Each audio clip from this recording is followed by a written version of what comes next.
조금 전에 국회로부터 들어온 속보부터 만나보겠습니다. 국민의힘에 영입이 됐던 노재승 위원장이 조금 전에 공동선대위원장직에서 물러나겠다 사퇴 기자회견을 열었습니다.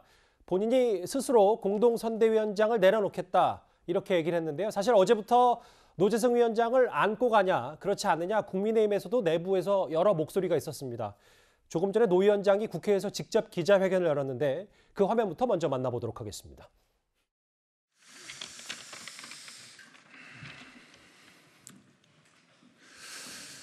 안녕하십니까.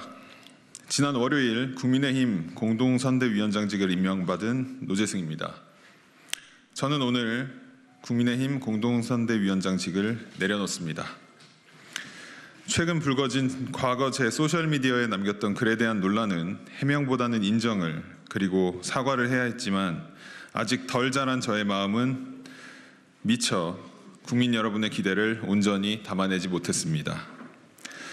작성 당시 상황과 이유와 관계없이 과거에 제가 작성했던 거친 문장으로 인해 상처 입으셨을 모든 분들께 진심으로 사과드립니다.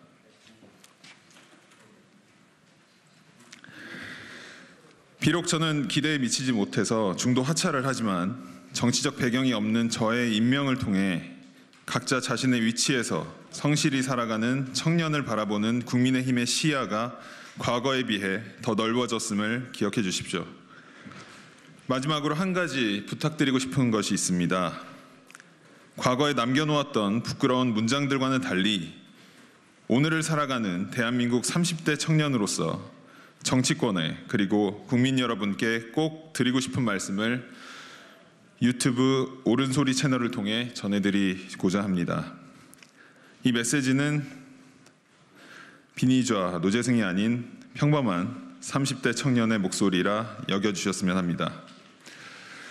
저는 이 영상을 끝으로 직을 내려놓고 한 사람의 유권자의 위치로 돌아가 제가 근거리에서 확인한 윤석열 후보의 진정성을 알리며 정권 교체의 미랄이 되겠습니다. 감사합니다.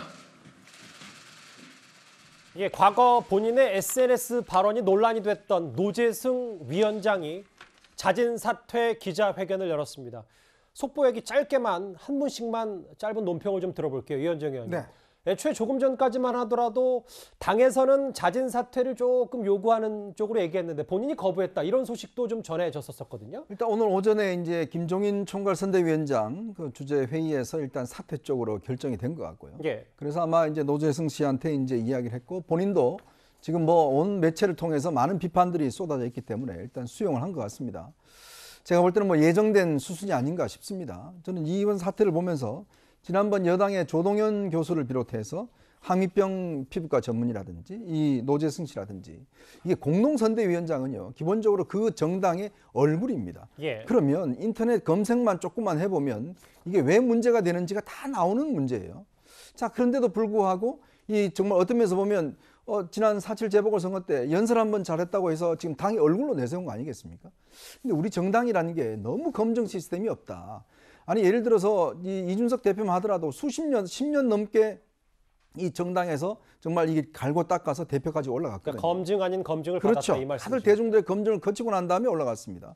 근데 한 번도 대중들 앞에 검증도 거치지 않으면서 바로 공동선대위원장이라는 최고의 자리에 올라간 거 아니겠습니까? 나머지 인물도 마찬가지고 아무리 선거가 급하지만 정당이 스스로의 검증 능력 정말 우리나라 정당들이요 너무 오래되긴 했지만 예. 이렇게까지 검증 능력이 없는지 정말 국민의 입장에서 보면 참 한심할 따름입니다.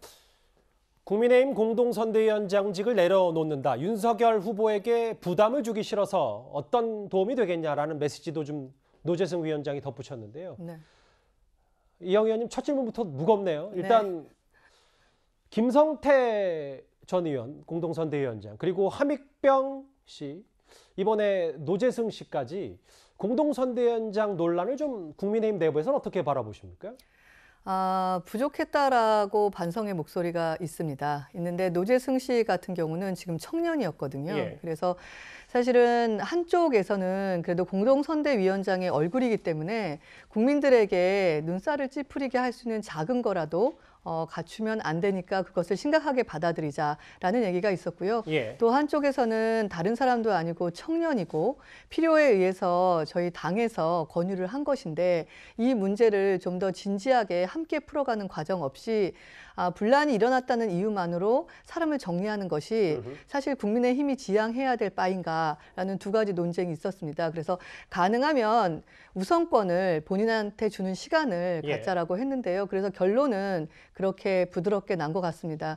근데 계속되는 문제가 뭐냐면 이렇게 선거철만 되면 예. 너무나 급하게 이미지를 위한 그 사람을 이렇게 선대위원장에 세우는 것이 바람직하느냐라는 목소리들이 초선들을 중심으로 좀 많이 나오고 있고요.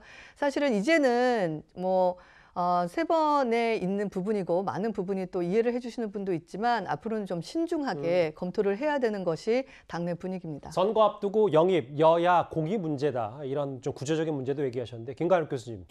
뭐 한번 돌이켜보면 결국 그 5.18 과거 SNS 비하 발언 이런 영상을 공유한 이런 것들이 가장 크게 발목을 잡았다고 봐야 되는 겁니까? 거기서부터 시작을 했는데 까도 새로운 것들이 계속 나오는 거죠. 그러니까 청년이면 아무 말이나 다 하는 사람도 영입 대상이 되는 건지 5.18을 폭동이라고 그러고 김구 선생을 살인자라고 얘기를 하고 마스크 쓰는 사람을 우매한 국민이라고 얘기하고 가난을 비하하고 재난지원금을 개밥이라고 하는 이 사람을 공동선대위원장에 발탁을 한다. 이거는 상식적인 정당이 할 수 있는 일이 아닌 거죠. 예. 그럼 왜 이런 일이 벌어지느냐? 이렇게 이제 영입하는 사람들 대부분이 사실 되게 센 사람들이 영입을 하거든요. 후보라든가 총괄 선대위원장이라든가 당대표라든가. 그러니까 검증 시스템이 작동할 수가 없는 거예요. 그건 제가 이 국민의힘만 그렇다고 얘기하지는 않습니다. 그러니까 이런 부분들이 누가 영입을 시도했던 것 간에 그 검증 시스템을 거쳐서 검증이 다 된 다음에 이제 국민들에게 선을 보여줘야 되는데 예. 그냥 급한 대로 그냥 이런 방식이라는 것이 계속해서 국민에게 실망감만 주는 거 아닙니까? 그래서 이런 부분들은 계속해서 반복한다는 거는 후보에게도 상당한 타격이 갈 수밖에 없다. 지금 한미병 씨도 며칠 된 거잖아요. 예. 이게 계속해서 이렇다 그러면 누가 영입 인사를 믿겠습니까?